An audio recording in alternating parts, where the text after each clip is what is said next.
Takže ahoj lidi, dneska to Martin TV a chtěl bych si přidat při novém videu.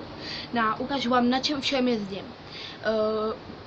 BMX kolo mi přijde až v pátek. Dneska je kolikátýho, to dám do popisku, kolikátýho je. A takže omlouvám se. Říkal jsem, že nebudu točit, ale to bude až od pátka. Takže teď ještě můžu natočit video. Od pátka nebudu točit. Zapomněl jsem vám to v tom videu říct. A mám nový intro, konečně jsem se ho tam naučil dávat. Takže jestli se vám líbí, tak OK. Takže jako první tady máme. A tak tohle necháme nakonec. První freestyle koloběžka. Kolečka, ložiska. Ložiska už si musím vyměnit, kolečka budu mít taky jiný. Gripy si kupuju 15 cm. Je bílá, přesprejuju si ji na jaká bude? Ještě nepřemýšlím, ale ne.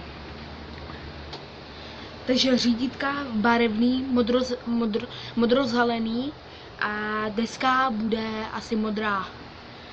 Gripy budu mít černý, co se jako nehodí, ale fajn.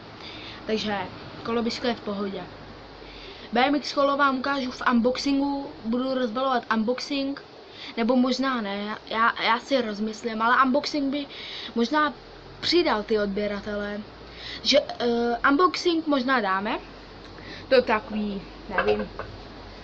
A teď, to je teď nedávno koupený, je to už zničený trochu, skate, také, má takovýhle kolečka, ložiska dobrý. Jinak je v pohodě, rád na něm jezdím, umím na tom jenom olíčko, nic víc. No a ještě k tomu kolu. Na to kolo se moc těším, budou vydat ze skateparku, jak budu na tom jezdit. Takže OK, takže jestli to je všechno, tak zatím čus.